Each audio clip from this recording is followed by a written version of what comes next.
Alam nyo ba na may bagong tayong branch ang Mr. DIY dito sa Iba, Zambales? Kasi ako alam ko eh. At alam nyo ba kung saan to makikita? Dito lang yan sa barangay ko, ang Barangay Palanginan. Ito nga pala yung grand opening nila guys at naimbitahan tayo dito sa Mr. DIY sa Palanginan. Para mapakita ko na rin sa inyo guys kung ano yung itsura ng Mr. DIY at kung ano yung mga nilalaman nito.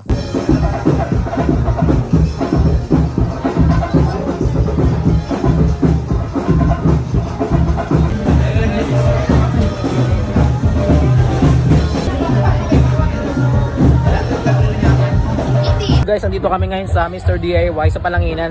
Bali grand opening nila ngayon dito. Bagong tayo din to. Tingnan natin yung mga sa loob-looban nila.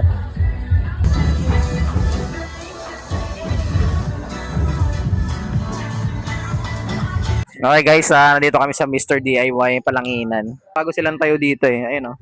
Pag gusto niyo mamili ng mga kailangan nyo, marami dito guys. Mga ballpen, scissors, yung mga pang schools. Tapos may mga bags din. Yan dito. Marami kayo pagpipilian guys. Try ko, iikot ko kayo dito. Yan. Ayan, marami rin dito. Yan. Kung ano-ano guys, marami kayo pwedeng mabili dito. Ay, meron pa pala sila dito. Ayun no, pagdating dito, meron pa pala sa gilid. Yan. Ikot ko kayo guys. Sorry, naubo ako ngayon. Okay dito, may mga toys. Yan. Ito, pinaka-favorite ko sa lahat. Barbie. Okay yan. Dami kayong pwedeng mabili dito. Yan. Ikot pa tayo. Okay guys, yan. Marami kayong pwedeng mabili dito. Kung ano-ano. Yan. Slippers, pambahay, yan, ganyan. Marami. Kasi syempre, 'di ba? Kailangan din natin sa bahay dito. Sakto malapit lang sa amin sa Palanginan lang. 'Di ba kasi merong Mr. DIY sa Iba Town Center, pupunta pa ako ng bayan. Eh syempre din ako mahirapan kasi pupunta na ako dito sa Palanginan. Ito lang 'yan sa amin, guys. Okay, guys, may nakita ako dito na pwede natin gamitin sa mga motor show sa pare may unit kayo. Ito, may nakita akong ganito. Nilalatag dito yung yung unit mo, motor mo. Mura lang din siya. Ano din dito mas marami. Mga pwedeng ilagay doon sa kwarto nyo. Yan. Yan tapos sa lahat ng mga nagkakotse dyan. Dami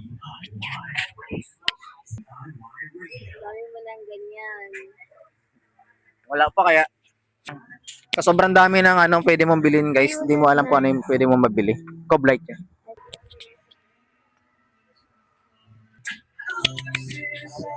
Dito tayo guys. Dito. Dito tayo. Gusto ko dito eh. Ay pala, meron pala kortina dito. Diba? Hindi na tayo mahirapan pupunta ng palengke kasi malapit na sa mga taga-Palanginan dyan. No? Inaanyayahan ko kayo dito sa Mr. DIY Palanginan branch. Wow! Let's go! Laki ng salamin. Kaya nga nakita ko lang. Kay Mulan. Babe, pang-as. Parehas lang din. Okay guys, binigyan nga pala tayo ng Mr. DIY na secret. Sa bahay ko na lang papakita. Thank you Mr. DIY. Hello guys, sa mga hindi pala nakakaalam, bali 2 beses na ako nag-vlog sa Mr. DIY. Yung una dun sa may sa ITC, sa Iba Town Center yan.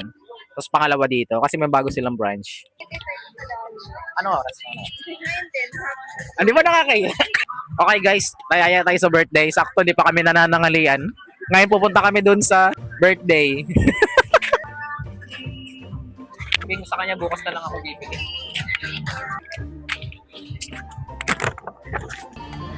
Ibinti na yung bato. Isang.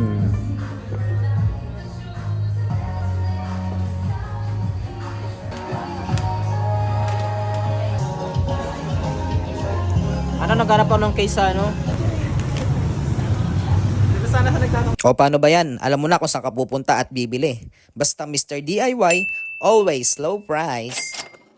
Located nga pala yan dito sa Palanginan, Iba, Zambales, malapit sa hospital, malapit din sa 7-Eleven at katabi lang niya ang Mercury Drugs. Ako nga pala si Makmak, isang patunay na hindi pogi pero may tsura. Alright.